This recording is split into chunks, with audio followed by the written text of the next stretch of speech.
Hidden Gems, Episode 31, Forgotten Felds with Neat and Nerdy. Welcome to Hidden Gems, a board game podcast where we review unusual, forgotten, and underappreciated board games. We're your hosts. My name is Chris. I'm Jason. I'm Cameron. And I'm Mitch. Heyo. What's up, Mitch? So welcome to our show. Welcome to the show. Yeah, we have a guest this time. Everybody, welcome to the show. And welcome Mitch to the show. That's right. Welcome, Mitch. Yeah, welcome. Thank you. I'm excited to be here. I have to say, I'm just going to go ahead and out myself right now because I know it's probably coming anyways. So whenever we have guests on the show, I'm used to seeing them look very nervous. Bill always looks nervous still, even now. And Mitch looks very calm, cool, and collected. And I'm nervous because I didn't bring my notes from work today. Like an idiot, I stayed late after work today to do my notes and didn't save them to Google Drive or anything because I'm technologically illiterate like that. You were on a computer, so, baby steps. What are you talking about? This is all completely natural all the time. Right. We don't don't have notes notes. We don't use notes. Folks, I am really handicapped tonight, so I'm going to try my best. But holy cow, I am super nervous right now. So, Mitch, I'll be nervous for us, all right? So you don't have anything to worry about. I'll probably be tripping all over myself. Fortunately, you're a master of your craft, so you got this. No problem. After 30 episodes, you would think so, but I don't know. We'll see how it goes. But anyways, Mitch, it's good to have you. Welcome to the show. We just want to give a little bit of time to you to introduce yourself to our listeners, talk a little bit about yourself and your background. So why don't you spend a little bit of time, tell us about where you're from, what you do for work. Sure. So I've moved around quite a bit. I'm originally from New York. I lived there for about 25 years and after school moved to New Jersey. I did my undergrad in writing for film, theater, and TV, which means I've never worked in film, theater, or TV since then. Because just like Cameron. I know Sounds like Cameron. That's how those degrees kind of go. So yeah, I actually had a rough ride in college. It took me 6 years to get my 4-year degree. I was so lost and confused. But then I started working in college success, which is completely ironic. But after kind of failing and getting kicked out of school and then going back and getting a 4.0 and realizing what I was doing wrong and how to be a student, because they don't teach you that in high school. No. Or in college. That's true. Right. Years later, I kind of developed a passion for wanting to get into student development. And so I was working for a company doing leadership development workshops, success workshops, networking meetings for college students, and just help them find their way and find their path. So I was doing that for a few years. Then I linked up with a friend of mine who lives in Chicago. He was opening up a restaurant. I'd called him. I was like, "Do you need help?" And he was like, "No." And so I was like, but Chicago seems cool and I can help you out. So we had this conversation and he found a place that he can fit me in. And I moved across the country with just knowing one person to go on this adventure to open up a restaurant in this major city. And it was a blast. Chicago was awesome. The restaurant was doing really, really well. We built our own hydroponic garden in the basement and would have microgreens and really playful type of concept and just delicious food. Had fun doing that, but after it evolved for about a year and a half, I missed working with students. As much as I love food, I was like, I feel like I've stepped away from my passion. And so I decided to go back to school. Got my master's in educational leadership and was doing student success coaching for freshmen. It was really cool, just empowering people to be the best versions of themselves. And so that's what I was doing in Chicago for a few years, and then the pandemic happened. Yeah. And so I'd met my girlfriend Emily there in Chicago. We're together for 3 years now. Her family had just moved to Charlotte. And so when the pandemic started, we moved out to North Carolina. Charlotte was never really on the map for us, but it just kind of seemed right when we didn't know what the heck was going on. The education system got hit really hard with COVID, and so they took us in, and it was really nice. And we found Raleigh. So we're here now for about a year and a half. I am back at a university. I'm doing career counseling. That's awesome, man. So cool. Such a needed thing for students coming out of high school. Oh, yeah. And it's cool that you found something that you really love and enjoy in that as well. Well, speaking of things that we all love and enjoy, we love to hear from folks when they come on the show how they got into this hobby. You know, we think it's normal because we're in it, but a lot of people would say it's a pretty unique hobby. Right. And everybody kind of gets into it in a little bit different of a way. So tell us a little bit about how you got into gaming. Were you into video gaming first and got into board games, or how'd that happen? Sure, it's a great question. So when I was young, someone had showed me these crazy, fantastical cards with knights and dragons and creatures. And of course, this was Magic the Gathering. Oh, yeah. Right? And so I saw this and I was just blown away. And so I learned how to play. I wasn't very good, but I enjoyed finding ways to get every $20 I can and open up packs and get that rush of, what's my rare gonna be, and how's the new deck that I can build and craft. What was your colors? Okay, so I liked red, speed, and kind of rush aggressive decks, and I liked land destruction, and my nemesis was blue control and counter, and I could never get around that. That's me. That was the bottom of the barrel. I played blue-red, which is like the most hated deck combination in Magic, probably. Right. It's the jerky deck, but that's the one I like to play personally. It's cool that you can have so many different styles of play, and you have a lot of freedom and liberty to make your own decks. If you're not playing the tournament scene where you have to just play the most competitive deck, you can play casually. You know, I am a filthy casual, and so I just play for fun, and it was really cool. So I did that for a while. I did that until I realized that I was getting picked on for this, right? My sister was the prom queen, and my friends were in sports, and I was the nerd.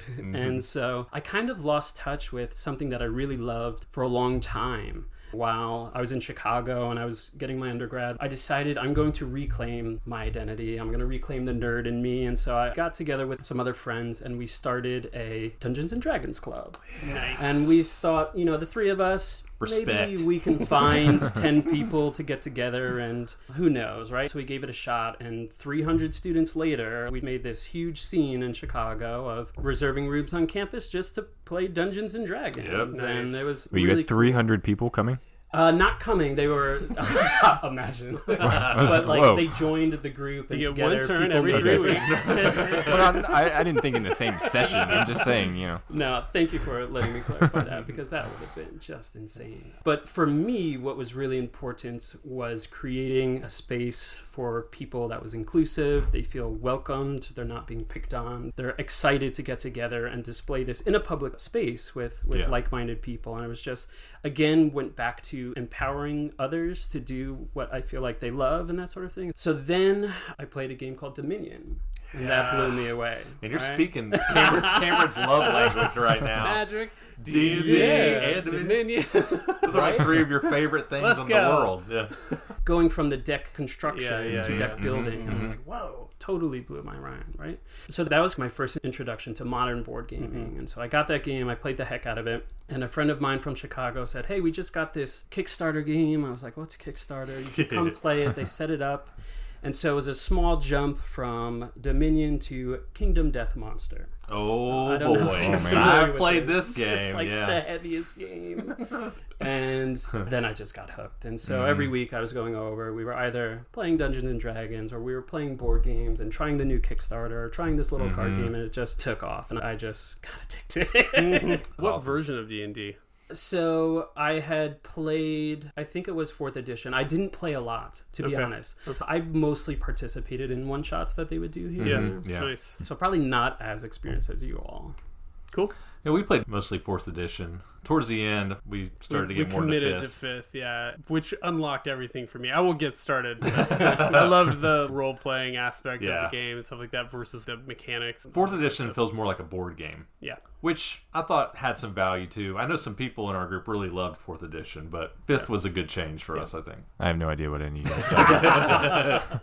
It's so interesting how people get into the hobby in different ways. Kind of like I said before, you and Cameron and Chris, to a large degree, got into the hobby through that Dungeons and Dragons role-playing, Yep. more, I don't know, what's the opposite of logical side of things? Theatrical? Yeah, I guess a little Yeah. bit. Like the theatrical side of things, right? Driven? Yeah, whereas like my wrote-in was Dominant Species and Settlers Power of Catan grid, and like yeah. Euro games through and through. But, everybody gets into it a little bit differently. Fun So fact, that's I've cool. never played Settlers of Catan. No way. Really? Wow. You're not missing Cool. much. Yeah. It's one of those things you should probably do once in your life, but yeah. I want to. I will. Yeah, you're not It'll missing happen. too much. So that's how you got into the board game hobby, but obviously you've got a pretty solid presence on Instagram. What is the story behind that? What made you want to get on Instagram and start doing reviews and that sort of thing? Sure, that's a great question. So once I got hooked into board games, I realized how many are out there. Yep. Right? I discovered Board Game Geek and the top 100 list of how many tens and tens of that. Like, what games do I pick? What games do I buy? What are the right games for me? Yep. And so I went to reviews, right? Looking for content creators and found voices that I liked and went with their opinions and would buy a game, right? And so Dice Tower, I really liked Z Garcia's review format. Yeah. I enjoy Tom Vassell. I think he's a little disjointed and can be hard to follow sometimes, but every now and then there's a gem in there of like, okay, I like what you said. I'm going to buy this game because you said that. And so after consuming reviewer content for so long, I think I was telling Chris, I was sitting in bed one night scrolling on Instagram. I'm looking at some reviewers, and I'm a very critical person. I'm like, oh, I enjoy this, but this could look better, or this could be done differently. Not better, just differently, right? A lot of what I talk about is taste, and everyone has different tastes. And so I might watch a review for half an hour, a review video, and be like, oh, I'm not going to get this game. And so that's a half hour's gone. So I was like, how can I find a short yet detailed review format, which I'm sure exists. But in that moment, I was like, wait, instead of trying to find this, I want to give it a shot, right? If anyone can do this, it's the middle of a pandemic. I'm home a lot. We're playing games a lot. I have a decent collection. I can take pictures and post them and write X, Y, or Z, right? And so I decided I was going to do it. I was trying to decide on a name, and of course, Gamer 69420 was already taken, so I had to come up with, I was forced to pick something else. So something that Emily and my friends have always mentioned is that I am very precise about how I organize my games and pack them up, and so I came up with this neat and nerdy as my name. I respect the OCD-ness component placement. Much Jason's the same the guy way. that you put something down, he looked straighten it up. Yeah. Put it that right hex in the needs to be- center of the needs hex. to be aligned. You can And I always respect tell when that. Jason has set up the game. I'll never forget we came over to Jason's house one night to play Arkwright. And if you're familiar with Arkwright, it's got like 100 pawns on the board when you set it up. And they were all perfectly equidistant. I was like, man, you were crazy. You dump a pile of meeples and components in front of Jason, and within minutes they're all organized into even lines. And that is the only way to play. It is. Props, It is. The Jason. Yeah. final They're line just in a pile. is like evenly justified across the width. Yeah. See, the problem is everybody knows that about me now, so they'll just purposefully set things down slightly off kilter. And it feels like a jab to your soul. There's no point in fixing it because you know It they're does. just going to nudge It it does. out of order again. Yeah. So that's how that kind of got started. I really like sticking to what I've done, and so my format has barely changed. It's something I like about you guys too, is you have a format, you stick to it, you know what to expect from you guys, and I like that. Yeah. And so That's great to hear you say that. Yeah. We've wondered about, like, should we be switch it up? I'm like, I don't know. No one really ever talks getting about the stale? format. I I don't guess know. it's probably fine. I think it's a pro. I'll show you my pros cons list. Okay, You guys, you I can mean, the review the review podcast. Can you give us a 1 out of 6 rate? well, maybe later, maybe off the air. And so it's a year later now. I love it. I've made so many connections in the community Cool. Yeah. across the world and locally, like you guys. And so it's really been an awesome journey. It's been a lot of fun. That's amazing, man. Well, I can say you've seen an incredible amount of success on Instagram for sure. So just to give folks an idea, I know Mitch is being modest, so I'll say this for him. He's got around 10,000 followers on Instagram, and we've got around 1,700. So he's crushing it. Yeah, And I can tell you, his content is fantastic. Just like you said, neat, tidy, to the point, good stuff. Really Shows good his stuff. whole I appreciate face. that. No. It's truly this face. It really is. All right, well, awesome, Mitch. Well, thanks for sharing that with us. So you're not quite off the hook yet, though. So the guys know that I like lists and questions, and I did this to my wife when she was on. So I'm going to ask you some quick, rapid-fire type questions. Just first thing that comes to your mind, just to get to know a little bit more about you. Let's do it. All right? What's your favorite board game? I'll say Dwellings of Eldervale. Okay, the hotness. Haven't played it. Before that, maybe Castles of Burgundy. A little more classic. Okay, sweet. Relevant to today. Awesome, fantastic. That's a good game. one. Game you would consider to be a hidden gem. Okay, so this would have to be a game called Mint Condition Comics. We love this game. I think it was just a small Kickstarter, and we are shocked that it didn't see more success. But it's just fun. It's about collecting a comic book collection. It's really good. It's always a blast. No one's heard of it, and it's always been loved when we bring it out. I love the theme. Sounds you, up Chris's alley. Yeah. Are you a comic book reader? I'm not. Okay. Well, I want to ask you that question. Cross that question. Cross off that the off. list. All right. How about TV, movies? What do you like? A bit of a Netflix fiend. So right now we are really excited about Stranger Things. Okay. New season coming season up. 4. Yeah, coming up. Love that show. We watched every episode of The Great British Bake Off. Oh, yes. The most wholesome. Oh, you know. Let's go. It's so wholesome. And now I'm a wonderful couch critic who doesn't know how to bake, but loves to make snide remarks and insult these people who are trying to work so hard. Yeah. Like I'm talking about. It's a bit stodgy. Yeah. That You don't know how soggy to- bottom. God. You don't know how to make a brioche? Right. I'll show you a brioche. Exactly. Dream vacation. So I really want to go to Peru. I think it would be really cool to do the Machu Picchu hike. My heart and soul wants it. I don't know if my body can handle it, but I think that would be just a really kind of magical type of visit. Awesome. I've always wanted to go there as well. Bucket list for me, for sure. All right. Name the top 10 board games on BGG in 1999. Oh, goodness. Pass. Skip. All right. And lastly, outside of board games and work, if you have any extra time, are there any other hobbies that you're into? Anything else you enjoy doing? Absolutely. I grew up outdoors, and so hiking, fishing, boating, camping, that kind of stuff, I really, really enjoy. What's your most recent long hike or big camping trip? Sure. So we had gone to Shenandoah. Oh, Okay. yeah. Yeah. Pronounced Yeah, we that were up there a correct? couple years ago. Yeah. Beautiful. Mm-hmm. Very much so. Yeah. Me and the kids hiked. Tally went to wineries, Nice. which are also known for. Yeah. My only Yeah. overnight backpacking trip that I ever went on was in Shenandoah Valley. Oh, It was sweet. fun. It's one of the national parks. Been there. That's right. Check that one off. Check. That was easy. Check. Awesome. Well, thanks, Mitch. Oh, That was fun. absolutely. Enjoyed that. All right, Cameron. Let's get a little bit more of the banter here. What have you been up to? Anything new? Yeah, so I recently, in looking for music to work to, you guys know that I write code, and sometimes it's better just tune everything out, just listen to music. I came across this guy, John Oath, Oeth, who is this amazing classical fingerstyle guitar player. And he has tons of recordings of himself, these like huge YouTube playlists, and I think they're also on Spotify as well, covers of video game music. Oh, yeah. And this is like, for whatever reason, I love film scores, video game music. It's Me like too. my favorite music Sweet. to work to. This guy crushes it. One of them is just a Final Fantasy tunes playlist. It's nearly 2 hours long. And it's video of him playing it. Good video. It is awesome. Amazing. So I wanted to highlight a couple of them that I really enjoy, just generally, even as just Final Fantasy tunes. But he's got a cover of Tizanarkin from Final Fantasy X. Yes. Which is a beautiful, beautiful song. And then there's another one that's from 10-2 X2. I never played that one, but That was the female version. Okay. Or the one that featured the female right, characters. right. Yeah. So that tune is called Eternity Memory of Light Waves, which is pretty good. And then he's got everyone's gonna love this one, the Chocobo theme. And he does it really, really well. But I would recommend just check him out. John Oeth, Oeth. Uh-huh. He's on Spotify. He's on YouTube. I assume that he has other stuff out there that isn't necessarily video game related, but a lot of the stuff that he's putting online is video game covers. Awesome. So really, John really Oeth. fun. John Oeth. Yeah. Okay.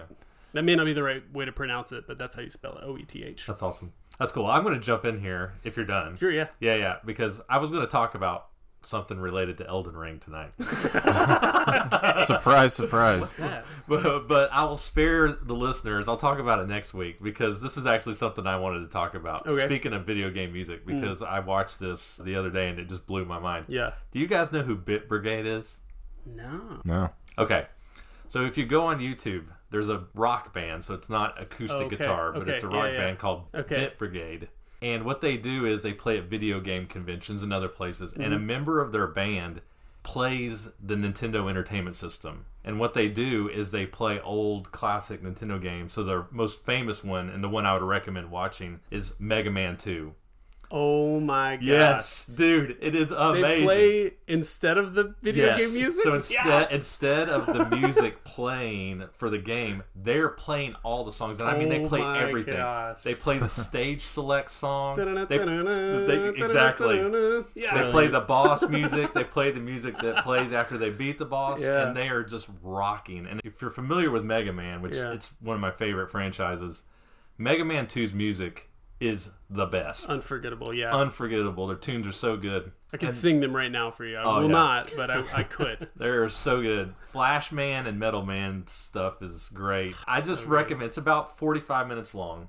And it's just cool to watch. Not to mention the guy who's playing Mega Man. He never dies. He does a perfect run. He actually speed runs it. Wow. And they consider him a member of the band. So he's playing. He's got a job to do. Yes, he's sitting cross-legged on the ground. Yeah. Playing, and they're just rocking behind him.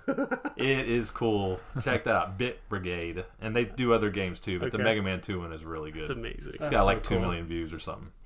That's pretty cool. It's good stuff. All right, Mitch.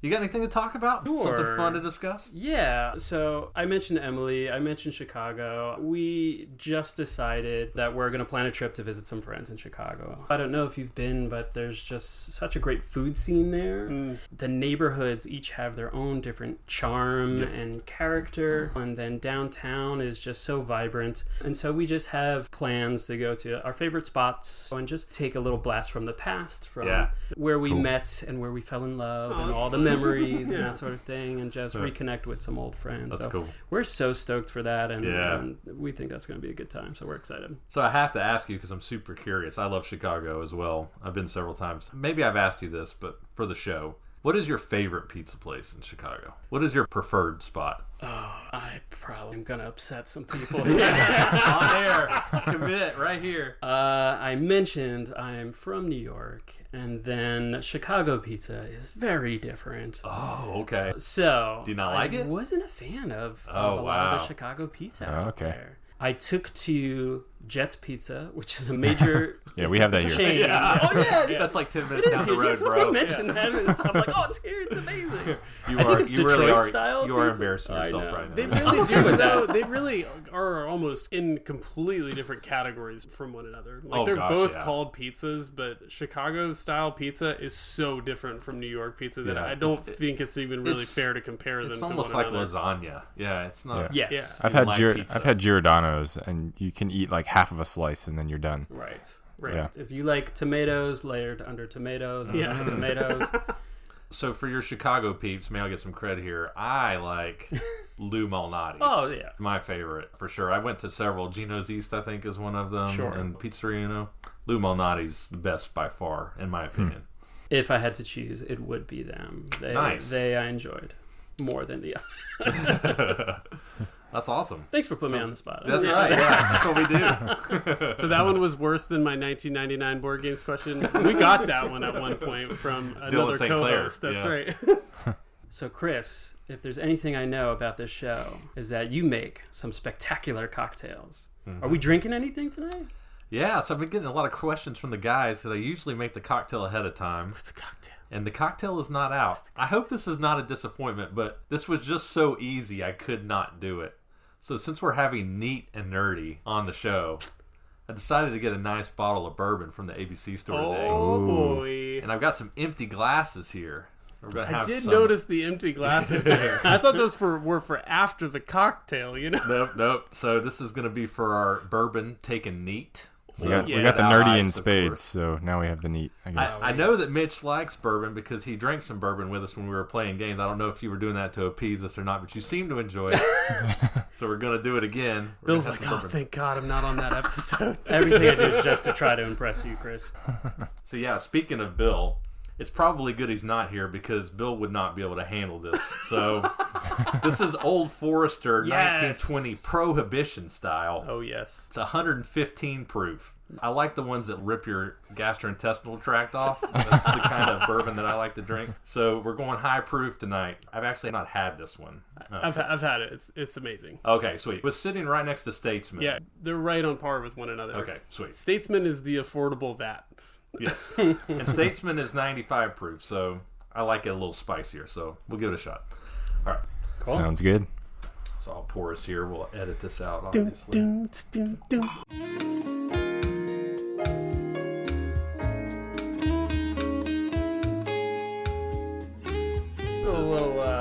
little light there. Did I short you? All right, hold on. This is like a single and a half, but I'll give you a double here. There you go. That's good. Is that good? Yeah. All right. Show's about to get real fun. All right, let's see. That's hot. So good. Yeah, that's good. Got So some spice. good. I like the ones that open the sinuses up a little Yeah. bit. Yeah. Oh, yeah. Yeah, it's good stuff. That's amazing.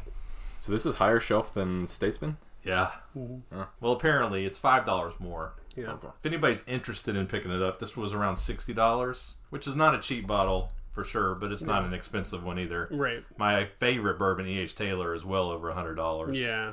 I mean, hard to get. Yeah, yeah. But yeah, I like this one a lot. Very good. That's quite good. All right. I'm a little sad that we don't have a full-on cocktail, though, I will have to say. No, I took the night off.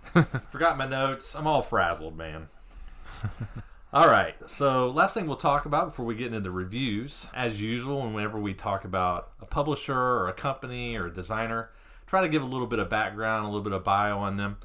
And if you didn't pick it up from the title, tonight we're obviously talking about Stefan Feld. So I'll begin by saying I was surprised at how difficult it was to find things about Stefan Feld. It really was. Reiner Knizia was easy. I mean, there was just so much material on him. But Stefan Feld, not so much. I had to dig a little bit, which was surprising given how prolific he is. But I digged deep into the bowels of Reddit and came out with a little bit of information. That's that a I'll scary share with you. place. Yeah, it was. I mean, I was going real deep. All right. Stefan Feld, 52-year-old from Germany. He started playing games in the mid-'80s when he was in his teens, and he started, not surprisingly, on tabletop RPGs. Dungeons and Dragons to a lesser extent, actually. So the game he played the most was actually a game called Midgard, which is basically just like Dungeons and Dragons, but it was the German version, basically. Created by guys in Germany and pretty much played exclusively there in the 80s. Okay. And then fun fact, he also played an RPG game called Rollmaster, and I've actually met the guy that designed Rollmaster. Oh, wow. Yeah, Coleman Charlton. I actually met him at Ravindra Prasad's house. I played Age of Steam with sweet. him. That's amazing. Yeah, and he's a really cool guy. He actually ran Mayfair Games for many years in the United States. So a pretty well-known guy. And he designed Rollmaster. This is cool. So given what you know about what games we're reviewing tonight, what would you say, or what do you think his family's favorite game was? Any guesses? Of his or just in general? His family. His family played a lot of games, but his family had one game that was their favorite game. Is it Oh Damn? No, it's Oh Hell, actually. Oh, that's Oh Hell. That's my family. Heimlich & Co. Ah, Yes. Really? Well, well. Well, very well. interesting. Yeah, I found that to be very interesting. Yeah, Heimlich & Co. Okay. was his family's favorite game. From there, from Heimlich & Co. and RPGs, he transitioned into Magic the Gathering. Hey. Yeah, talked about that already. And then in 1997, started playing more Euro-style board games. Played Catan, and he said that was the game that really changed it all for him, and he decided he wanted to go into board game design. Okay. And that's where he leapt into his first design game, which is actually Roma, which I've never played, but I have played Arena Roma 2, which is very similar. Have you played Arena Roma? I haven't. No. I haven't even heard of that one. one, actually. 2-player game. Okay. Get it on the show at some point. Believe it or not, he is not a full-time board game designer. He is actually a principal Oh, wow. in Germany. Oh, wow. Yeah. Okay. Principal Feld. The Principal Feld, yeah. And he says that he doesn't want to give up his day job because he doesn't want to feel the pressure of having to put out a game to make ends meet. Right. He wants to do it Yeah. more as something that he enjoys. Yep. So it's still kind of like a side thing for him. And yet he's still incredibly prolific, which amazes me. But he does have a job.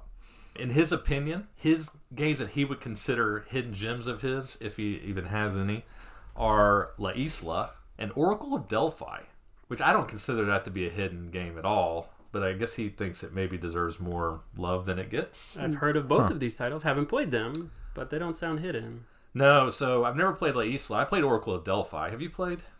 I haven't. Okay. It's fun. It's very, very different from what he normally does, which is maybe why he feels like it's underappreciated, because it's not point salad like a lot of his games. It's a racing game, actually. And it's fun. I like it quite a bit. Favorite games of his that are not his own designs: Maharaja, designed by Kramer and Kiesling, and Maracaibo, interestingly. Have you played Maracaibo? No. I haven't played that one yet either. I'm so behind on the hotness, guys. I'm sure you played Maracaibo. Played it. It's thinky. It's cool. Yeah. Wasn't my favorite, but I would have to say it's definitely a good game. Yeah. I like Alexander Pfister within reason, if it doesn't get too rulesy. But I would like to give it a try. We for played sure. the heck out of Great Western Trail for I a while. love Great Western Trail. Yeah, for sure. I like Maracaibo more than Great Western Trail. Really? Yeah. We're going to have to play Maracaibo. What have I done? And then quickly, fun facts. The only things I could find is his music preferences. He loves 80s music. And he's a very tall gentleman. He's 6'6". Oh, wow. That's all I got. I couldn't find anything else. I tried. It was tough. That's pretty good. Yeah. I feel like I know him so well now. That's right. I mean, learned to appreciate him even more. I mean, you didn't make it into his odd hobbies or habits, but that's fine. Once you get airline spoons with Reiner Knizia, what How can do you really top match it? that? Yeah, There's no going back. Yeah. You just can't beat it. But it's pretty good. We'll just have to get him on the show next time. That's right. All right, that's a little bit about Stefan Feld, and I think that's it for our banner section. So, Mitch, do you want to transition us in? Why don't we talk about some games? Let's do it.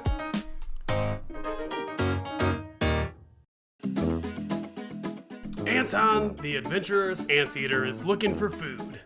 Being curious by nature, he pokes his long snout in every termite mound he comes across. In doing so, he unearths not only termites and worms, but also odds and ends. The termite's queen and her general are Anton's main objects of desire because they are worth the most victory points. The players act as Anton, who will use their dice best and win the game. Wow. That's it, Mitch. What a treat. Front row of this amazing performance. The behind the scenes tour. That's right. Mind blown. I Mind was blown. saying he gets a peek behind the curtain a little bit and watch Cameron do his magic. It was fantastic. Hey, we've managed to pull off some magic too, every little once in a bit. while. It A never little has bit. quite the same I have to sparkle as say, Cameron's, I enjoy this schedule of being on an episode and off an episode because when you guys have to do the flavor text, I get to listen to it. And man, like Bob Ross last time, a lot of fun. Killed it. we watched like 30 minutes worth of YouTube. We really did. So The joy of painting was happy on little trees. like constantly before we started recording, trying to get the voice down just right. So I have to ask, that was about termites. Yeah. Isn't this game all about ants and an anteater and ants? Yeah. Termites? I have one rule. Theme. I have one rule about reading the flavor text. I read the flavor text. That's right. I do not change words. If it has bad grammar, I read it. You know? Oh, I'm not questioning you. Copyright is important, okay? It's not up to me to correct what's Yeah. in there. we're gonna have to talk about the theme on this one. For sure. Maybe I just don't know what a termite is. All right. It happens. Speaking of theme and trying to make sense of it, the name of this game confuses the heck out of me. But anyways. Termites happen? Maybe? I don't know. Probably. It Happens. Published in 2010 by Queen Games. At the time of this recording, its BGG ranking is 4,322. Designer of this game, obviously, is Stefan Feld. A brief rule summary for It Happens. It Happens is a family-style dice rolling game where the players are rolling their own set of colored six-sided dice and then placing them on termite mounds in an attempt to have the highest sum of dice on a given mound. The players start the game with 5 six-sided dice of their color and 2 worm tokens. Each round, 3 termite mounds are placed face up in the center of the table where the players will be placing their dice. Each mound consists of 5 separate columns of varying heights, anywhere from 1 to 3 dice slots high. So if some of the termite mounds may have columns that are all a single die high, that'll accept a single dice, whereas another mound, the first column might accept 1 dice, and then the next one might accept 3, and then the next one might accept 2. Okay, just to give you an idea of how that works. Each mound will have a first and second place point value associated with it. Plus, they will also have worm and lost and found token icons printed on some of the dice slots within the columns. So, if a player places a die that directly covers one of these icons, they will gain the corresponding worm token or lost and found item token. So what I mean by lost and found items is you might have a pair of sunglasses or a shoe or a speaker, all kinds of little weird things where if you cover that object up with a die, you take a token of that type. More on how those score in a moment. Once the 3 termite mounds for the round are placed, the start player will begin by rolling one of their 5 dice. Once rolled, they must then place that die on one of the 3 mounds, keeping the value they rolled showing face up. It's important to note that placed dice must go in the lowest open position of the leftmost free column, and that only one player may place dice in each column. Once placed, the next player takes their turn rolling a die and placing. Once the turn comes back around to you, players will once again roll and place. But this time, players have the option of either placing this die on a new mound, or they can place the die on a termite mound they have already placed upon, as long as there is space available for it in the column that they initially placed in. In addition to rolling on a player's turn, they have the option of spending 1 or more worm tokens. Each unused worm token is worth 1 point at the end of the game, but if spent during the game, they allow the player to re-roll their just rolled die or pass their turn to the next player. Once all players are finished rolling, each mound is then scored. Whoever has the highest sum total shown on all their placed dice will score first place points for that mound, while the second highest sum takes the second place points. If there's a tie for the highest sum, the player whose column is furthest to the left, so in other words, whoever placed there earlier in the mound, wins the points. Once 4 rounds of rolling and placement are complete, so 12 total mounds, in-game scoring occurs. If a player is able to get 2 or more of the same type of lost and found token, this will score the player 5 points for each time they do this. So it's important to note that single lost and found tokens, if they're not paired, are worthless. In addition, whoever has the most unique types of lost and found tokens, regardless of whether they are paired, will score a bonus 10 points. And then at that point, whoever has the highest total score wins the game. That is generally how you play It Happens. All right. I have a public service announcement. All right, let's hear it. Sorry we made so many jokes about anteaters eating termites because it turns out they do eat termites. What? I'm on Wikipedia. Give me 2 seconds, all right? Anteater is a common name for the 4 extant mammal species of the suborder Vermilingua, meaning worm tongue. Cool Lord of the Rings reference. Commonly known for eating ants and termites. We formally apologize to all anteater experts that listen to this show. Fascinating. All done. They do eat termites. The more you know. Yeah. That happens. That's right. All right. So this is an interesting game that is designed by Stefan Feld. I will say, though, that Stefan Feld is no stranger to dice. If you think about games like Castles of Burgundy, Oracle of Delphi, Bora Bora. Bora Bora, a lot of his games involve dice rolling, but he usually structures his mechanisms in a way where the dice are mitigatable, or you can alter or manipulate them in some way to accomplish your goals. Right. Obviously, and It Happens, if it wasn't clear from the rules, this is a much, much lighter game than any of those. This is a family weight game for sure. Okay. So having said that, and that this is a dice rolling game, you're rolling a die and placing it, much like in the style of like Las Vegas, for example. Or cubists. Or cubist. Let's not go there. Did you feel like you had ample control in this game? Did this game provide you with enough dice mitigation factors to feel like you had control, or did it feel like a chuck and dice fest? No, how'd you feel about that part of the game? I mean, the name of the game is Big Numbies. Big numbies. You get the big numbies, you win the game. You had me rooting for you just when you were saying that. That had me hooked. I love that. He's calling for big numbies, but yet he rolled a 2 pretty much every single time. You were the master of the 2s. That I did very well at, and I'm proud of what I accomplished there, but I don't know if that was the objective. So when it comes to mitigation, sure, it exists. I think you mentioned you can spend a worm to re-roll dice, but as a worm is a victory point, so it's an expensive way of mitigating your results. And it's just, if you weren't lucky with the first roll, spend a VP and hope you are lucky with the next roll. And you're spending 1 point to hopefully maybe try and score 2 more points. In short, I would say I didn't feel there was a ton of control or a rewarding way to mitigate those dice rolls for me.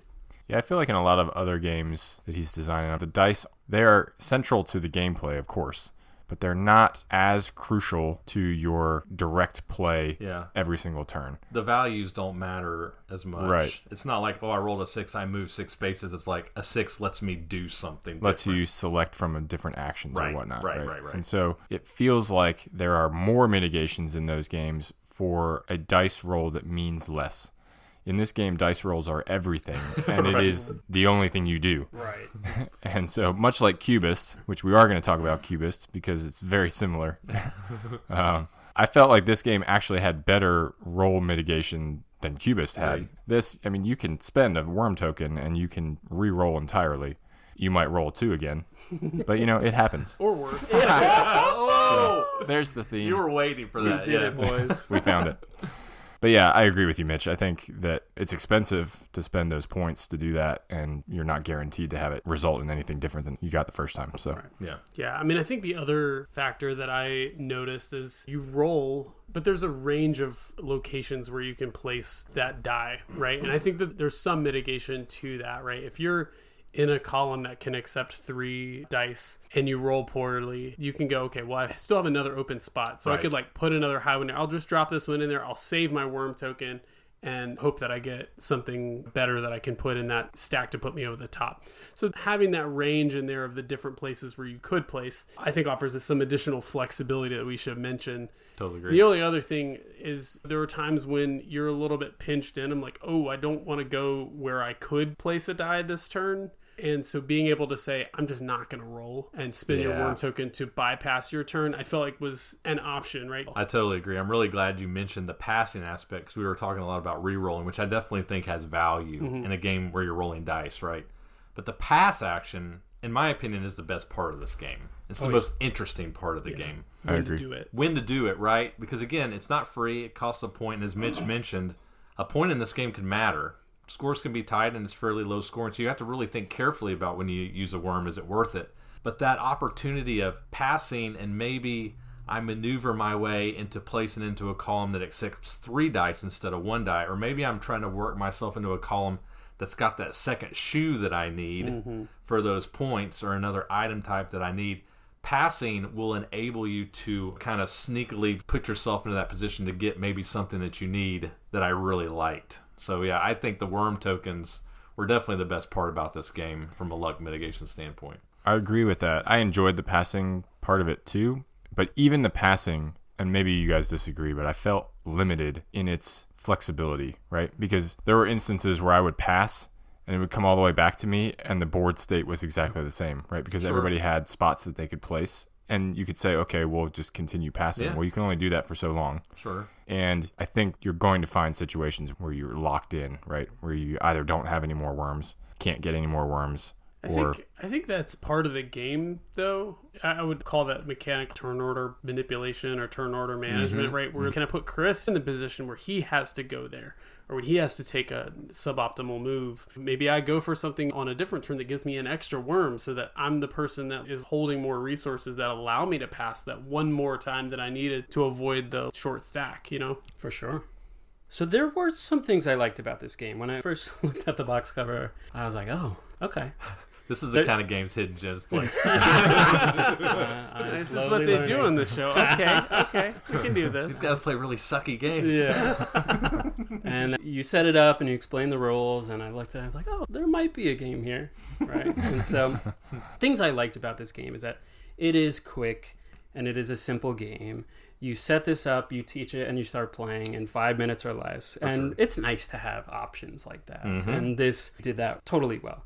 As simple as it looks, I was shocked that there is meaningful decisions here. Whether or not I think those decisions are interesting or rewarding, you know, we'll talk about that more later. But there's meaningful decisions in the context of this game and what it has to offer. Things to think about. 100%. And a variety, you know. Do you keep your roll or spend a whole point to re-roll? Which mound do I choose? Which column should I go for? Which set do I want to go for? Do I want to diversify or try and get duplicates? Do I diversify the mounds that I choose to go after, or do I go all in on one to try and get those points? Do I spend to skip a turn? Do I go somewhere else just to block somebody else based on what they have going on? There's a large variety of choices for how small or simple the game looked. And so I was impressed by that. That was a pleasant surprise for what I was expecting after just kind of first seeing the game, if that makes sense. Totally. Yeah, for sure. I agree with you. I thought for such a simple game, there were definitely things to think about. But this is one point I wanted to bring up, and I agree with everything that you just said for sure. All the examples you gave were the same ones that came to my head, so I won't reiterate them. I thought you did a good job covering them. But just to throw it out to the table, I'd be interested to know what y'all think. For all of the things that it gives you to think about, which there are a few, right?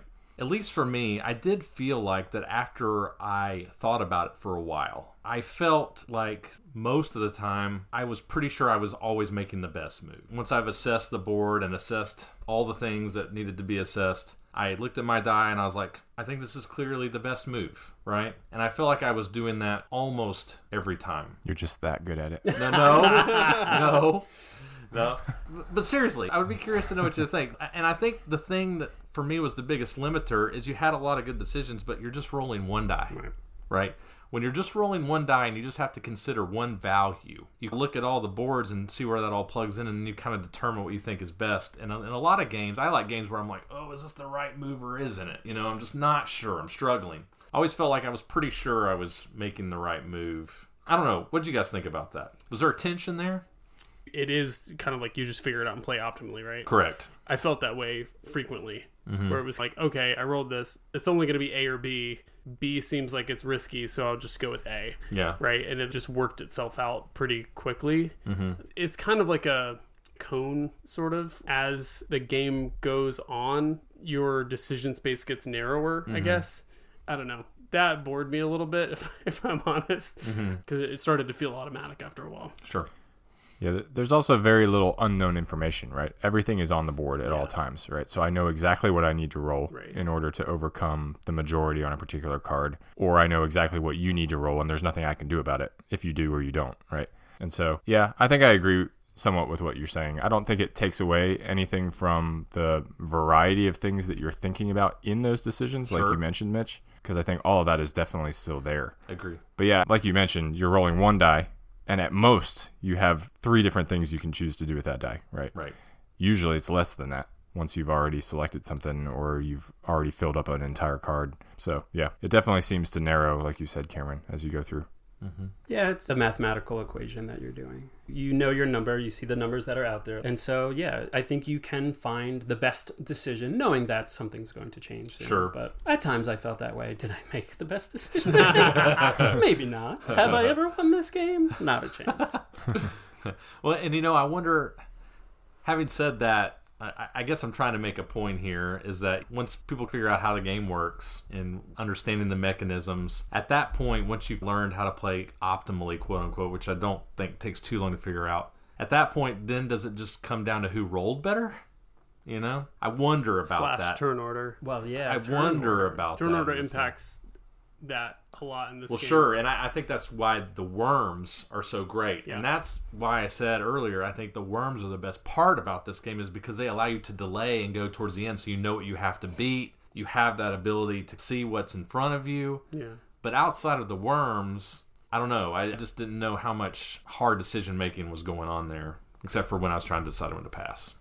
Just to piggyback on that, while I do recognize the variety in decisions and respect the decision space that was put onto this very small game with a wide variety, I don't think they're interesting decisions or at a lot of times rewarding decisions because so often you are locked in to what you rolled and what's available. Sure.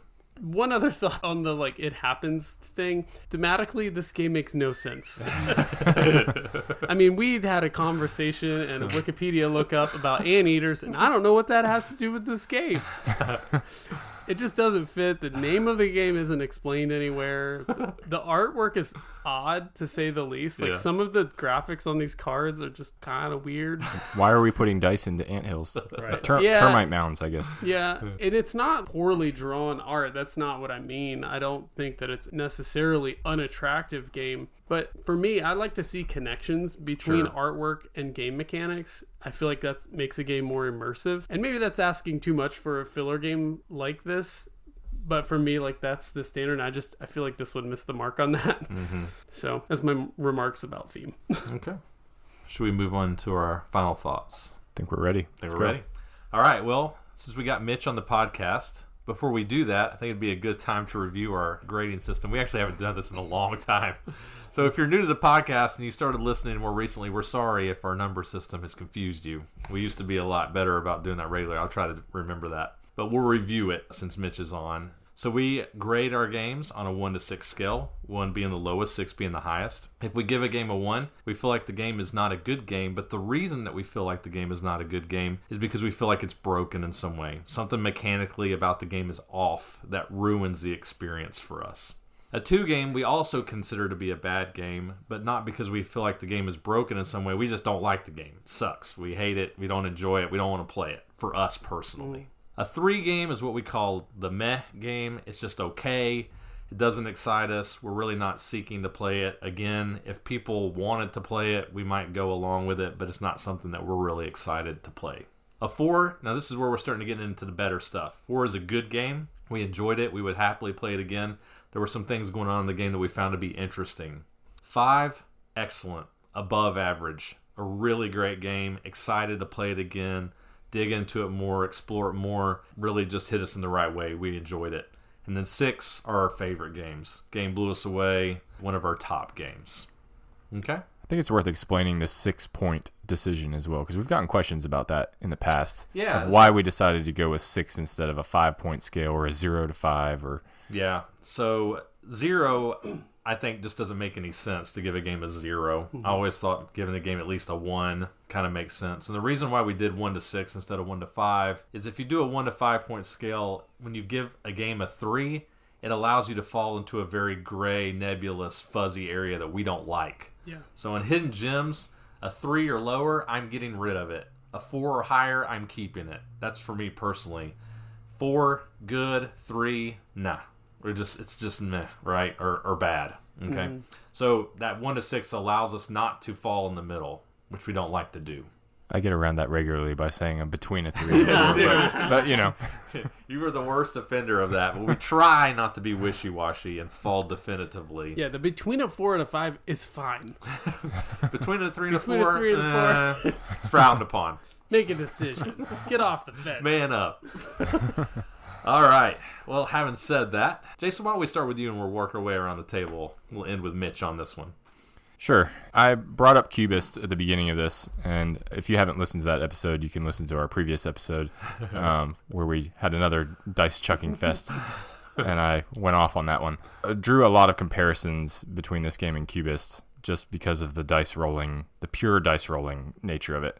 I think that this game is better than Cubist. I railed on that one. I didn't hate this one as much because I think that the mitigation factor for your dice rolls is actually better in this game. Agree. Yeah. And I think that the decisions around that are also more interesting. Whether that makes it a good game or not, though, is a completely different question, right? And we've talked a lot in this review about, are the decisions you're making even exciting in the end, right? I think there are decisions to be made, and I think that those decisions matter. They just didn't excite me, right? And that combined with the thematic dissonance that's all throughout this game, for me, I had to settle on a 3 for this one. Okay. I don't hate the game. I would play it if people wanted to get it out because it's 10 minutes, 15 minutes, right? Sure. And it's light. I can just chuck a dice and throw it down on the board, right? And not have to be crunching numbers and doing a lot of heavy thinking. But as I've mentioned many times in the past on the show, if that's the length of game that I want to play, there's so many other games out there that I know of that just fulfill that time slot in such a better way. And so, yeah, for me, I settled on a 3 for this one. All right. So I think I'm going to have to find a game that I just hate to my core and just get to throw a fit over on the show. It's coming, right? We had Phoenicia, we had Cubist. Mine's coming. I'm just waiting for it. You haven't rated a 2 yet? Or a I've 1? given a 2, but I haven't pitched a fit about it. Okay. Well, you just got to get more emotional. It's man. coming. I just need to hate a game that much, I guess. We haven't talked about Scythe yet. So I'm not sure there's really enough depth to this game for me to find it really enjoyable. You roll a die, you choose the optimal move, you re-roll if nothing's optimal, if it's worth spending the token. You skip your turn if you feel like you need to hold out for better placement. This is meant to be a filler. I kind of land where you did, Jason. I just think there are too many other amazing fillers out there for me to want to play a roll-and-place game like this. It just didn't do anything for me. So also a 3. Okay. I think for me, I usually beat around the bush with my number rating and try to build it up and make it all suspenseful and exciting. But I'm just going to come right out and say also I'm giving this game a 3. But the reason why I'm doing that on the front end is I'm hesitantly giving it a 3, not because I'm unsure about my rating of it. I am getting rid of this game. I think it's solidly a 3 for me. But I will say the more I think about this game, I think that this game would appeal to like 95% of the population. I think a lot of people would not enjoy most games that we like, right? But I could totally see families really loving It Happens, right? I think it has a place for that. For me personally, it doesn't offer enough, but it is a good family weight style game.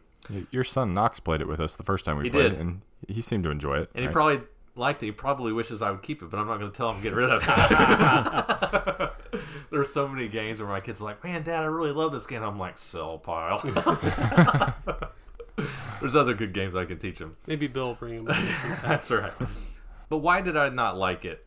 I think the thing ultimately that I came down to that really killed it for me is it just has that feeling of, like I mentioned, I was always making a good move. And I think the whole table was feeling that way. And the reason I say that is I even noticed this when we were playing it. Somebody would place a die and everybody at the table would be like, yeah, that makes sense. Or like, yeah, like audibly. Everyone's playing everyone else's turn, yeah. Like every time somebody placed a dice, everybody was like, yep, that makes sense. Never in this game did somebody place a die and be like, whoa, I didn't see that coming. Like, oh, I wasn't expecting him to do that. There's just no cleverness in this game. And that's a killer for me. Outside of the worms.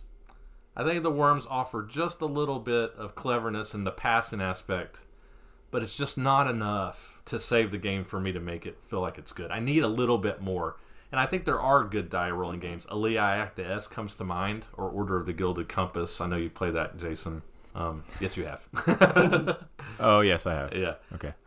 Dice rolling with more decisions. Yeah. If you're familiar with those games, that's kind of what I'm looking for with this style, and this one just missed the mark. So for me, I'm going to give this one a 3 as well.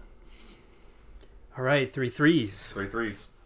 Will I join the 3 crew or compromise that? We shall see in about 45 seconds. Okay, so when I think about games that I enjoy the most, I kind of think of 3 categories, and we've touched on all of these. And one of them is this element of fun and excitement, which, Chris, you were just talking about a little bit. There's another one where I think of how it creates memorable moments. There's memories about this game. I think of Nemesis, and when I have a broken leg and I'm bleeding and there's all of these aliens, and how the heck did we get off the ship? Obviously this is not Nemesis and you can't compare it to Nemesis, but that is something that you can find in games, these memorable moments. Probably Dungeons and Dragons might do that best, right? Yeah. I'm sure y'all have stories Kingdom of Death Monster. this adventure. Of course. Yeah. And then I also think about, was this game satisfying? Was it rewarding? Did I feel achievement and accomplishment? I can't really say this game checks any of those boxes for me. However, Cameron, 100% this game accomplishes what it's trying to accomplish. It's not trying to be a heavyweight game. It's not trying to be a brain burner. It's not trying to be a storytelling game with all of these types of memorable experiences. It's a lightweight, family weight game where there's no strategy going into this game. You roll your dice, you react, you make a couple moves, and then it's over. So I think it does what it's trying to do well. Do I ever want to play this game again? This game's not for me. It's not my game. I enjoyed playing with you guys, but it wasn't the game thanks. that, y'all are just the best, right?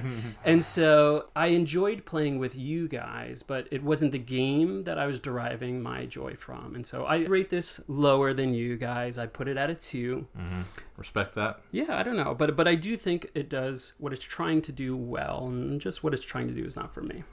Like it. Sounds good. Good stuff, Mitch. Yeah. I talked to Have Mitch. you listened to this show before? When Chris first reached out to me, he's like, hey, would you want to join for an episode? I said, yeah, I loved you guys. And then I have to Google you and find out who you are. And then I asked him, I said, hey, what kind of games do you want to review? And he's like, man, I really like Felds. And then I go through the list, and there are like 3 Felds that are unknown, one of which is Strasbourg, which we've already reviewed. And so we had to subject Mitch to It Happens. But I'm surprised you didn't just pull Strasbourg back on the show. Oh, man. Dude, Mitch, you need to play Strasbourg, man. Game is awesome. Awesome. It is a good one. We should have an episode coming up at some point. I know we have like our entire next 6 years of episodes planned out. But like where we just bring back 3 6s. Like a year later or something like that, and then maybe Mitch could come and play. And just share the joy. Yeah, exactly. 666. 666. Oh, yeah. Count me in. Halloween 2022. Halloween episode. Bingo. That's perfect. Our 6s episode. Love it. All right. Well, if any of this sounded interesting to you, like as we said, I think there are some people that would enjoy this game. I don't have great news. So it's not available on Noble Knight, unfortunately, although it may come back into stock at some point. But at this point in time, it's not available on Noble Knight. There are 5 copies available on BGG, so not a lot, but they are fairly reasonably priced. So if this sounded interesting, you can get it there. Try it out yourself. Hey, folks, here's a game we didn't like, and you can't find it. Enjoy. These always feel kind of weird. But you never know. So Cool. all right. Well, those are our thoughts on It Happens.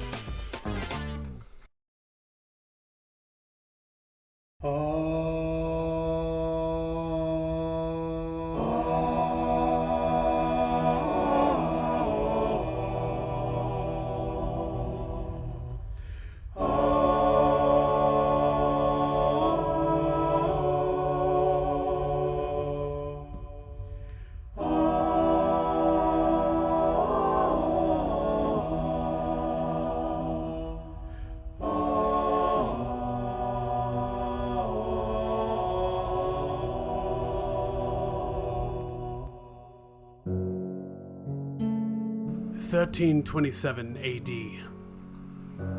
Winter, in a remote abbey in the northern Apennine Mountains. Brother William of Baskerville, a learned Franciscan monk from England, is traveling as the Emperor's special envoy on a delicate mission. He is to organize a meeting between the papal delegates and the suspected heretical Minorites. Very soon, however, his stay turns out to be a dangerous endeavor. Over the 7 days and nights they spend at the Abbey, William and his assistant Adson witness several deeply disturbing incidents. One monk drowns in a barrel brimming with pig's blood. Another falls out of a window. And a third monk lies dead in the bathhouse. Rumors fly across the Abbey, and everyone from the abbot on down has something to hide. Everywhere, pious men are busily covering tracks and erasing clues.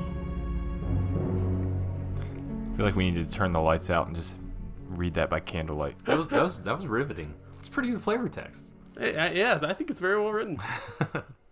Really, I mean, sets considering the this scene. is based on a book that is a mystery novel, I would hope so. Yeah. Sean Connery would be proud.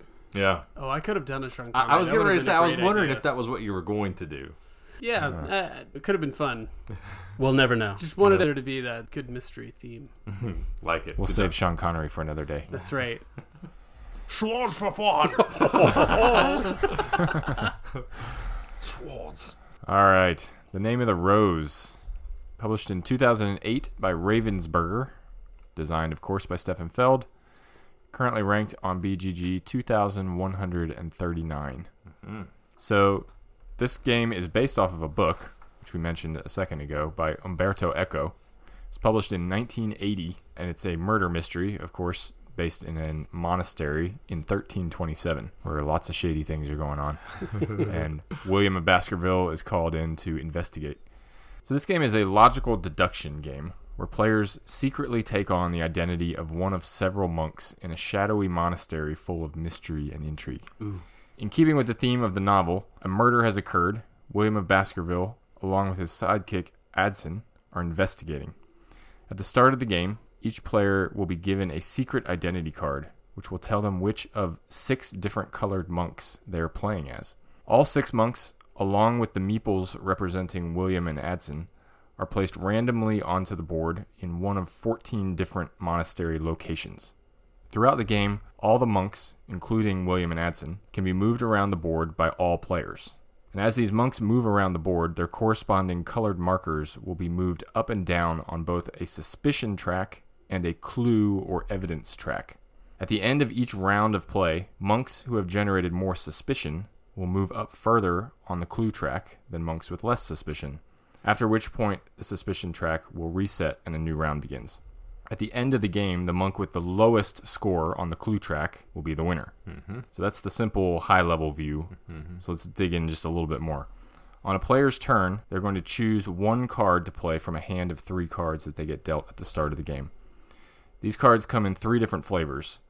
There are monk cards that show one of the 6 colors of monk. These cards allow the player to move the shown color of monk to any location of their choice on the board. There are also location cards. These allow the player to move any monk of their choice, including William and Adson, to that particular location. And then finally, there are William/Adson cards. These allow the player to move either William or Adson to any location of their choice. In each location on the board, there are 2 task tiles. These tiles are randomly placed and replaced as locations are emptied of their tasks. The tasks are represented by a color, one of the 6 colors of monk, and a number between 2 and 6. Anytime a normal monk, i.e. not William or Adson, are moved to a location, one of 2 things is going to happen. If there is a task at that location that matches the moved monk's color, the player is going to collect that task tile, placing it in front of them, and the corresponding monk's marker will move backwards on the suspicion track by the number that is printed on the task tile. This thematically represents that monk is moving around the monastery doing his assigned tasks as he should. In other words, he's not arousing suspicion. Not being sus. Right.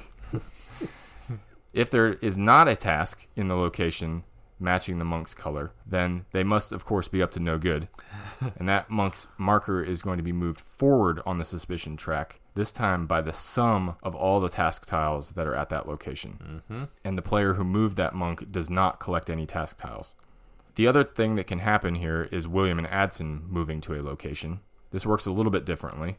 Adson is able to move the marker of every monk in a particular location that he visits either forward or backwards 5 spaces on the suspicion track, while William is able to move the marker of every monk in a location that he visits either forward or backward 3 spaces on the clue track. Every card played by a player also has a number on it, and when played, this number advances a timing marker around a large clock that's printed on the board. Each time the clock marker makes a full revolution around the clock, the round ends, and the monks are moved on the clue track according to how much suspicion they have drummed up that round. Finally, and quite importantly, at the end of the game, after the 6th round, players will have the opportunity to guess at which color they believe each other player was throughout the game. And for each other player who correctly guesses your secret identity, you must move the marker for your monk forward by some number of spaces on the clue track. At that point, the player with the lowest spot on the clue track is the winner. Finally, I will say, without going into a ton of details, there are event tiles which correspond to each of the rounds. These event tiles change some bit of the gameplay for each round, and these can pretty drastically affect the gameplay. Yes, most times drastically. In addition to that, in between certain rounds, players will have to choose one of 6 colored tiles in front of them to reveal, which demonstrates to all the other players at the table that they are not that particular color. It's not me. So at 3 points throughout the game, you will flip over a colored tile and say, I am not blue or I am not orange. So by the end of the game, you will know 3 colors that each player is not. And that is generally how you play In the Name of the Rose. Nice. So this game, like I've said, is based on a mystery novel. And we're secretly moving around the monastery trying to cover your tracks and not arouse suspicion. That said, playing the game and actually doing all of these movements around the board, did you guys feel that tension? Did you feel like we were in a dark monastery sneaking around trying to cover up our tracks and hide murders and all those types of things? Or did it just kind of feel like we were just going through the motions? What do you guys think? Okay, so you asked 2 questions. Did you feel the tension? And did you feel like it was a murder mystery? Right. This is a good distinction. Yeah, that's true. This game was very tense. Yeah. We were silent. We were quiet. We're making our moves. We're not looking at each other. We're just trying to figure out how are we going to deceive each other with our actions. And it was very tense. You have the clock. It's ticking, and that's a tense moment. Sometimes you get stuck right before the end of the round, and shoot, do I have to take points? Do I end this now? Do I play a 0-time card? There's tense moments in this game. The only time we ever spoke to each other was like, what did you do again? You know, it's just like make sure we know what's going on. But yes, I did feel tension often. Did I feel like it was a murder mystery? I don't know. Maybe not so much. I don't think the actions of move over to a new location and adjust scores felt like we're solving a mystery or avoiding getting caught or that sort of thing. But that was just me. What did you guys think? I agree with you. I think you captured it perfectly. It's kind of like a pro/con, right? I think there is a lot of tension, very much like when we reviewed Heimlich and Co., that fear that you have. Am I going to out myself, right? And so you're always very scared to move your own monk, although you're moving everybody else's monks, and so it's very likely you could be that person as well, but you feel that fear of, oh, if I move him back now, is everybody going to know that's me, right? So you're feeling that fear. So I agree, it captures that tension, but I do agree with you too, and I'm glad you mentioned this, because this was a minor con, but it is a very quiet game. Because you're just so fearful that if you comment about the board state, you're going to give something away, right? Yep. And so I found it very funny. The first time we played this, it ran a little long for different reasons, but mostly because we never played it before. And we just weren't talking a lot. Because I think we were just figuring it out, / we were worried that if I talk too much, I might give up something, right? Yeah, I definitely felt that as well. So I'm happy to be the person in the room to differ a little bit on this. Yeah. So this game has a clue track and a suspicion track. It's called a suspicion track. When your dude goes up higher on the suspicion track, you feel like everyone is scrutinizing you, right? And you feel like whatever move you take, everyone's like, oh, is he trying to mitigate the fact that his guy's a little higher on the suspicion track? Like, As monks say to each other under their breath. You feel the like thematic sort of situation of everyone's suspecting everybody. You mentioned Heimlich & Co. I think it's fair to make that comparison here. Oh yeah, the comparisons. And I know are there. we'll talk about it more, but thematically speaking, it does share a lot of that, and I feel like in some ways it amplifies it a little bit. For sure. Yeah, I agree with you, Cameron. I think especially comparing it back to Heimlich & Co., and we won't dwell on this too much, right, because some people might not know what we're talking about. It, though. Right, but it's unavoidable, especially now since you said that was his favorite game growing up or whatever. Yes, right? yes. So this game is clearly inspired by Heimlich & Co., Sure. folks. Yeah. If you have played Heimlich & Co., this game will immediately be familiar to you if we haven't made that clear. I think it's an important distinction to make. It's not a going dig. forward. It's just an No, observation. it's absolutely inspired by Heimlich & Co., for sure. But I think you made a good point, Cameron, about the suspicion track, in that unlike in Heimlich & Co., where everybody's just kind of going around in circles, and when a scoring happens, it's like, oh, well, who was best positioned to benefit from that? In this game, there is that up and down of the suspicion track. It's constantly resetting back each round and then jumping forward and resetting. And so when you get under suspicion, you feel it because you're like, well, I need to do something about this, but if I do, it becomes very obvious that I'm trying to mitigate the bad situation that I'm in.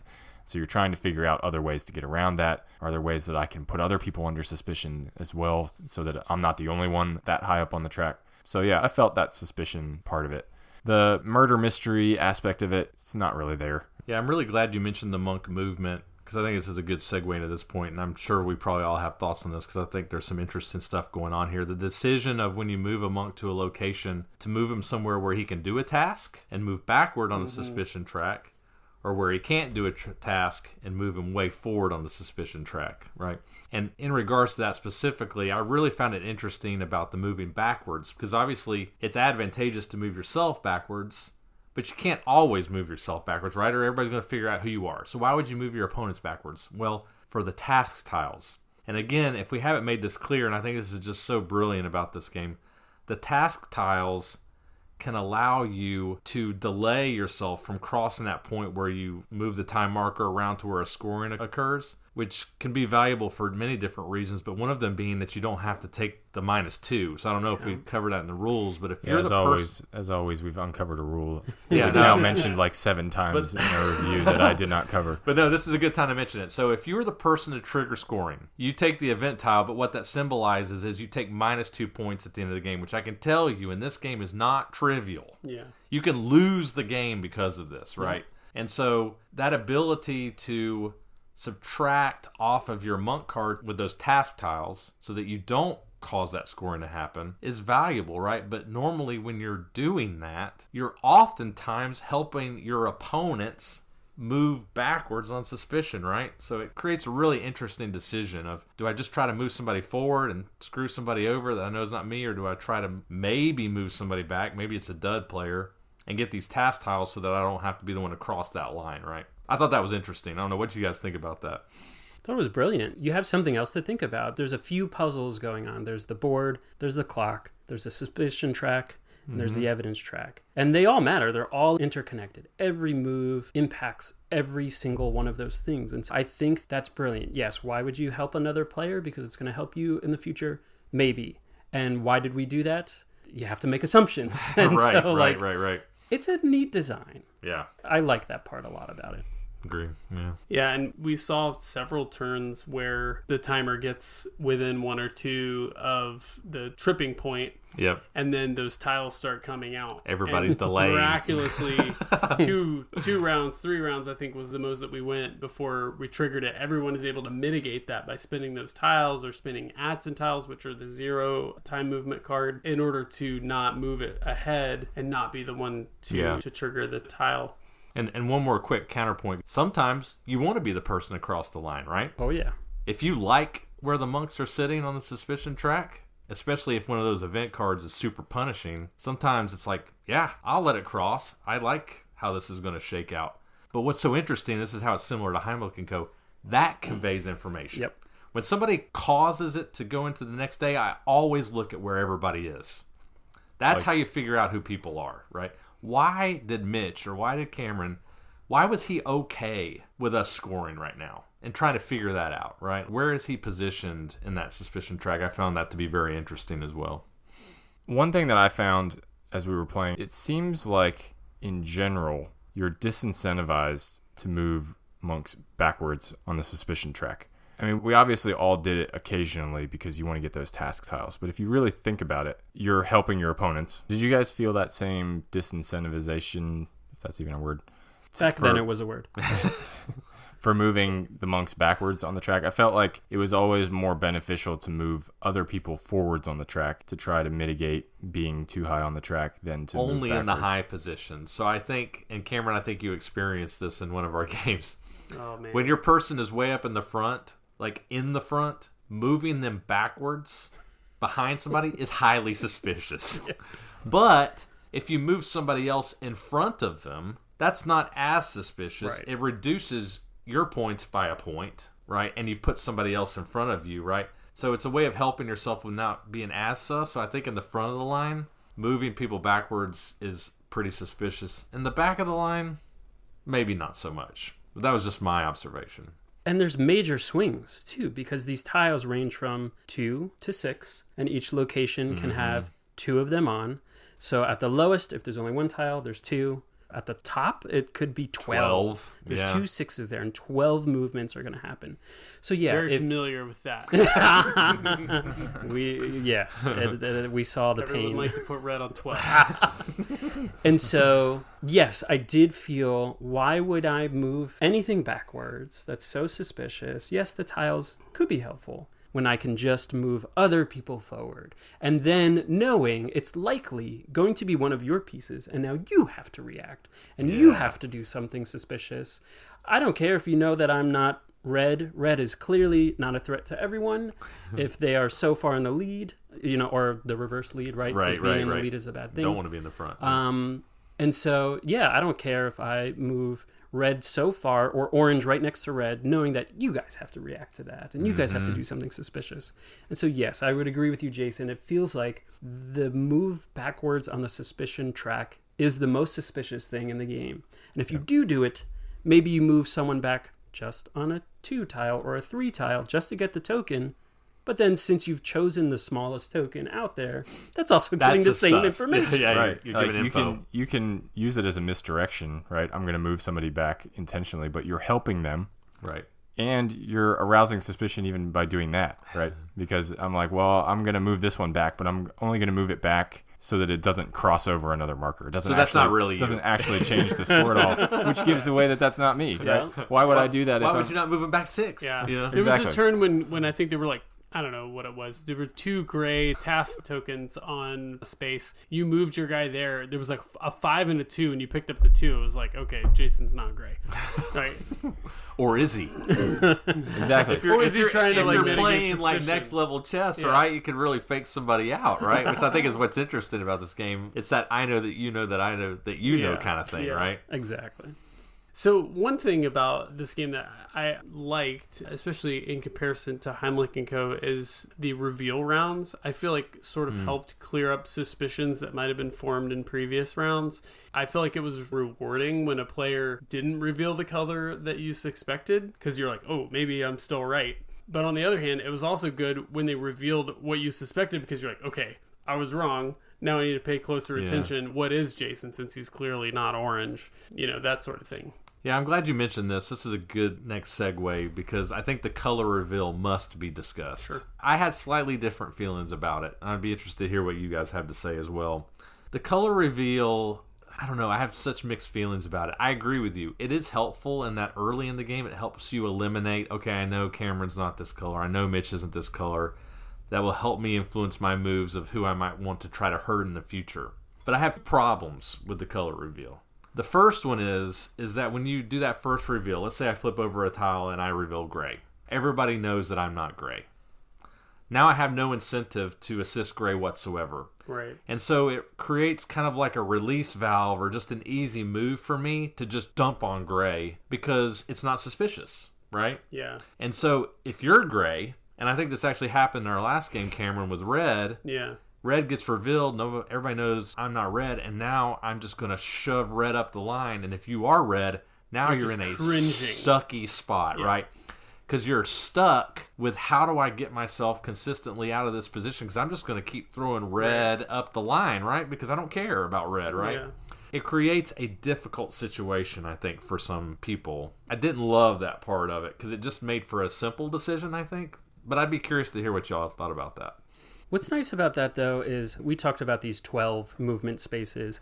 Let's say red got hit with 2 or 3 of them, and they're jumping up 24 to 36 spaces. That's still only 5 points. Maybe if they were 8 spaces ahead, that still might only be 5. And so you can only go so far with what you're talking about there. And so, mind you, we did round over round. We did see a devastating slew of events.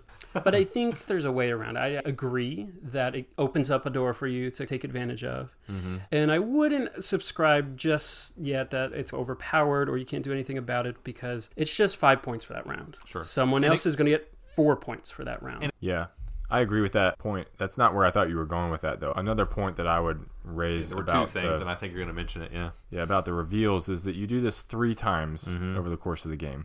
So over the course of the game, you've revealed 50% of the colors that you are not, plus you know what color you are, right?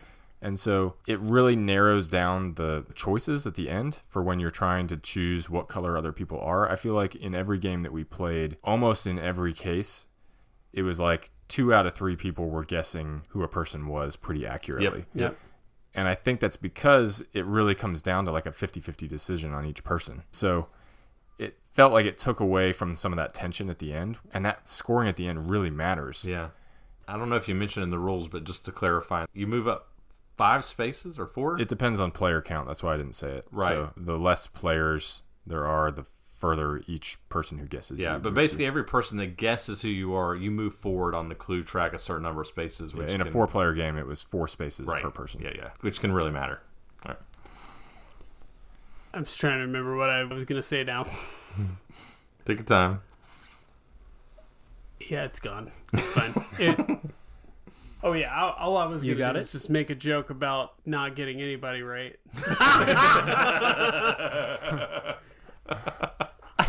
Because very consistently, I would narrow it down to like who the right 3 were, and then I would assign them to completely wrong wrong people. We can definitely cut that back in. Yeah, for sure. 100%. Yeah. 100%.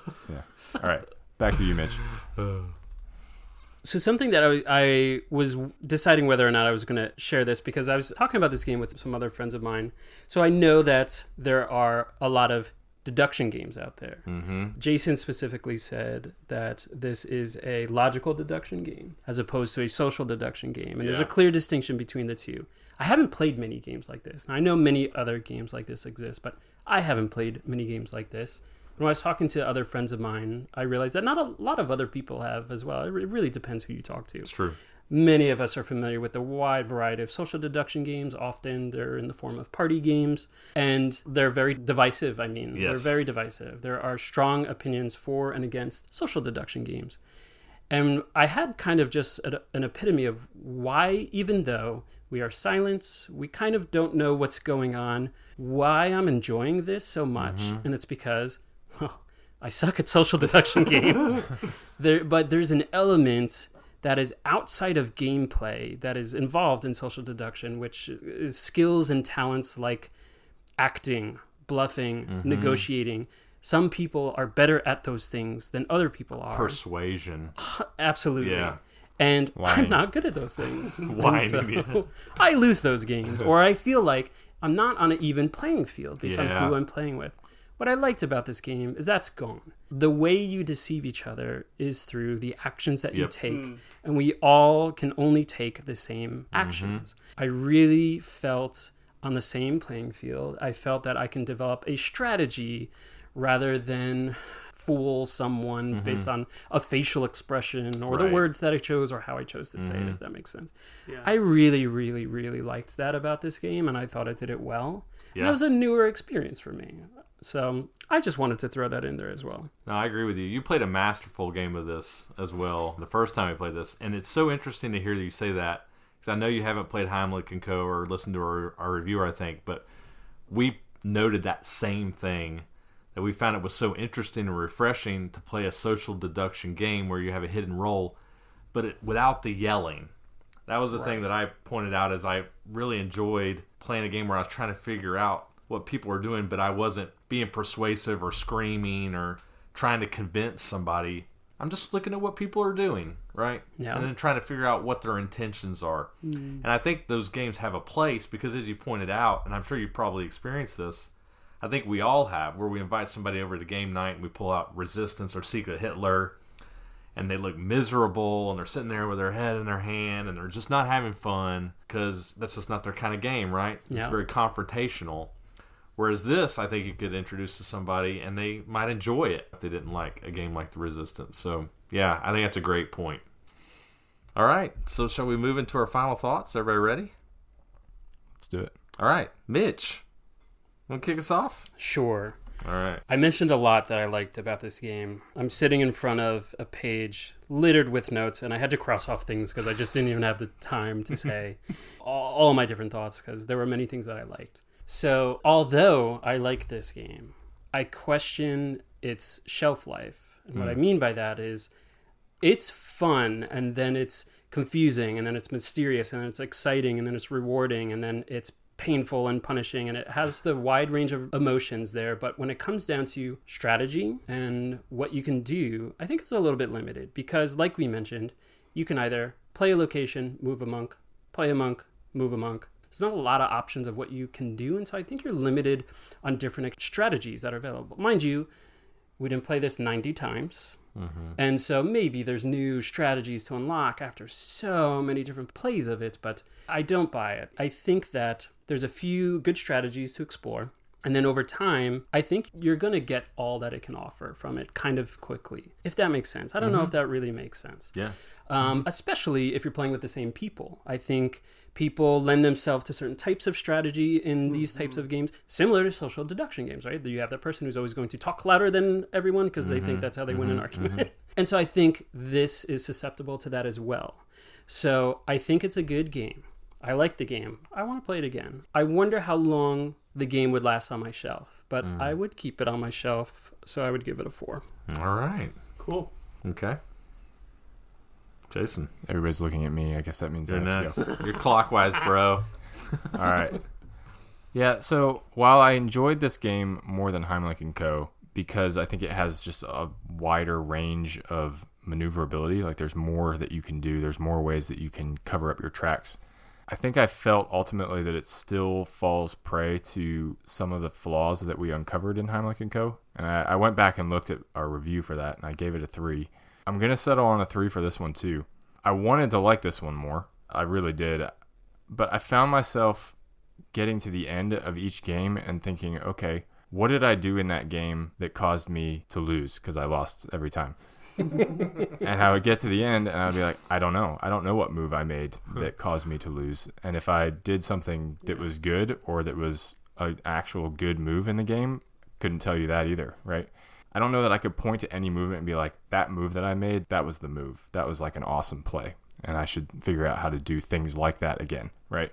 I couldn't find those moments. And I struggle to be able to drum up the energy to want to play the game continually when I can't even figure out what I'm doing right or what I'm doing wrong. And maybe that's just because I suck at these games.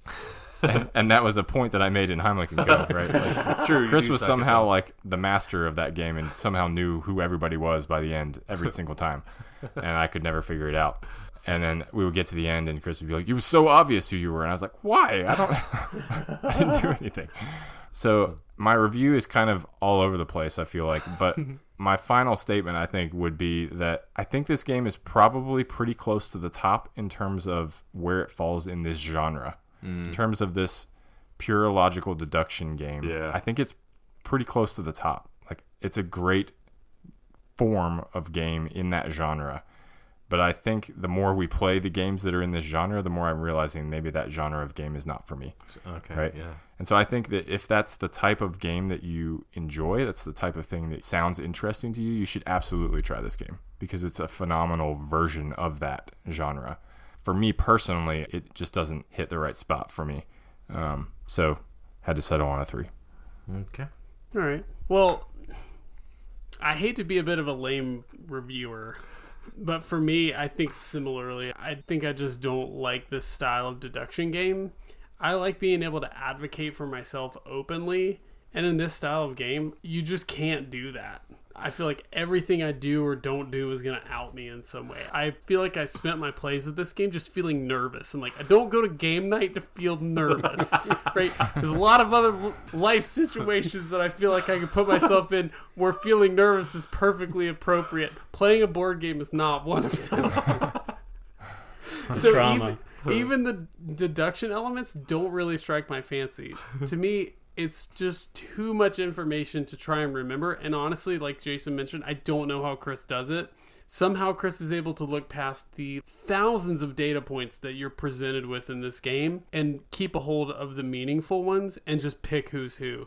I didn't do that very well. I'm just pretty bad at it. I feel like I'm a pretty decent analyst, but if I can't look at it and review the data and make useful deductions, I just can't do it.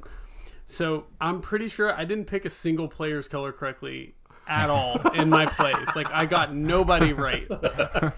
When you play this game, you get like this is not like an incredibly short game. It's a solid hour, right? Like when you get to the end of the game and you're like, all right, I got white, blue and gray or whatever, and I assigned them to the completely wrong people.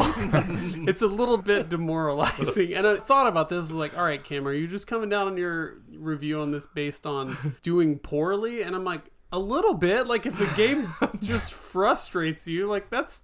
I feel like to be fair, I got everybody right in the last game, and I still don't like it. It's somewhat warranted, right? Like, no, I want to say, because you guys know how I like to do this. I like to play fair when I review games. Compared to Heimlich & Co., and I think, like you said, it's in this genre purely from a fun perspective, I'd say the Name of the Rose is definitely more fun than Heimlich & Co.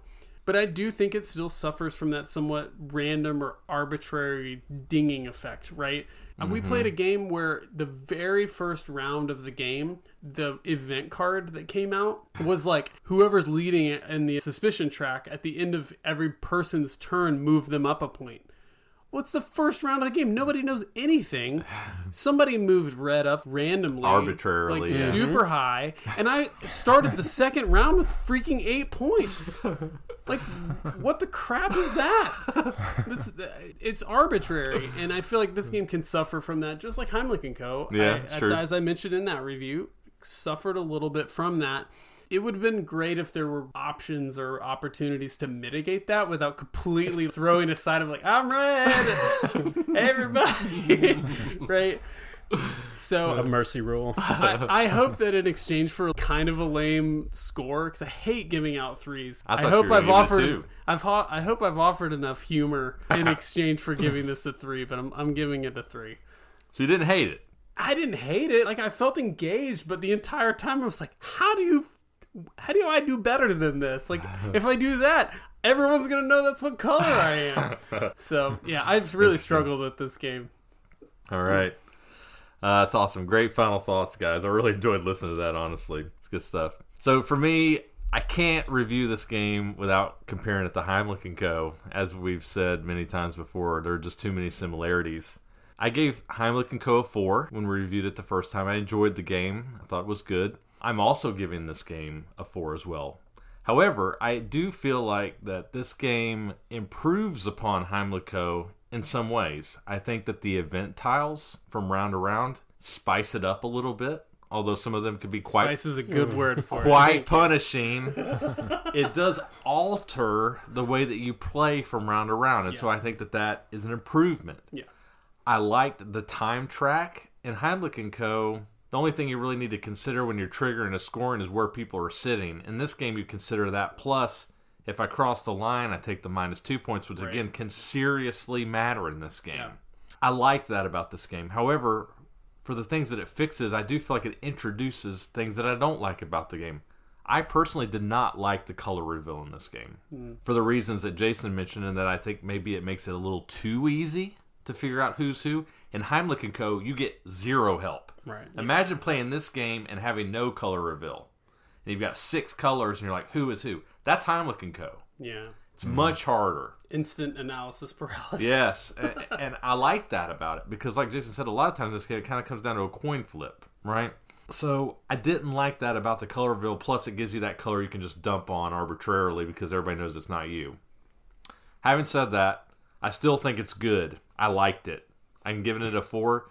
When would I play this game? Well, I think it depends on who I'm playing with. Mm-hmm. If I'm playing with my kids, or I'm playing with my family, or playing more with players that don't play heavier games, I'd pick Heimlich & Co. If I'm playing with people who like more gamery games, I would pick Name of the Rose. I think that's the difference, really. Mm-hmm. But for me, I think they're both good. I like them. So 4. All right, fair enough. Well, for folks that are interested in giving it a try and maybe have some exposure to Heimlich & Co. or not, where can folks find this game? Yeah, so again, not available on Noble Knight, unfortunately. There are 5 copies also on BGG, but they're just a little bit on the pricey side. However, I did read in a Reddit thread, deep in the bowels of Reddit, somebody asked Stefan Feld, will Name of the Rose ever be reprinted? This was 2 years ago, and he just said yes. Wow. That was it. Huh. No other details, no other info, just yes. So a reprint, at least according to Stefan Feld, is likely, and in his opinion will happen if somebody will pick it up. Interesting. Which I hope that they do. I would look at it. I would look into it. Yeah. I wonder interesting to see if they tweak some things. Change maybe. things. Yeah. Right. Because a lot of times in reprints, they'll tighten things up a little bit, maybe make it a little bit better. So I'd be interested. That's a possibility. So keep that on your radar. Cool. As far as for me, I guess you're selling your copy, huh? Maybe. Because you owe me $10 from that Texas Hold'em game that you never paid me for.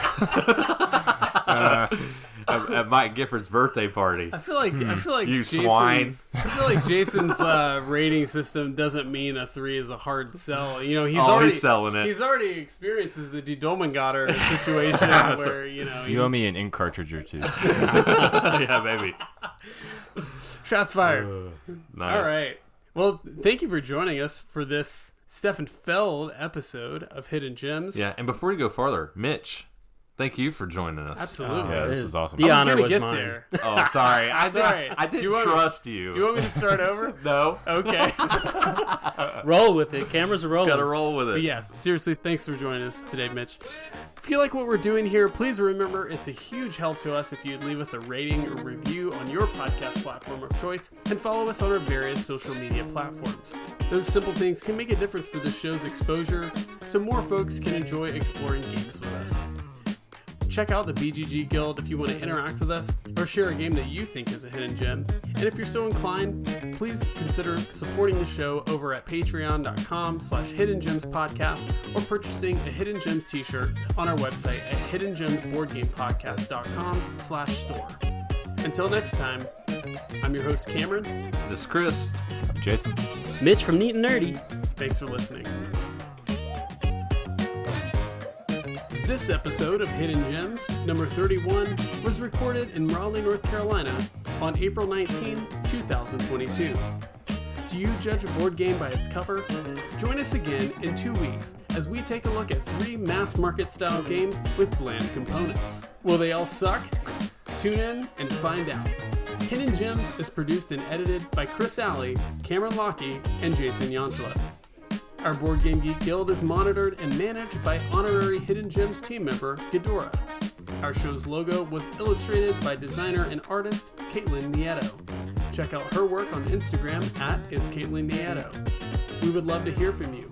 Feel free to join the discussion on our many social media accounts.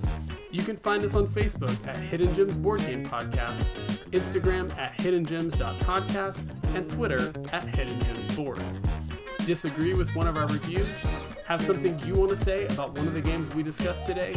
You can also make your voice heard on our Board Game Geek Guild at BoardGameGeek.com, guild number 3874. Once again, thank you for joining us on Hidden Gems, and until next time, fellow gem seekers, enjoy your games and enjoy your search.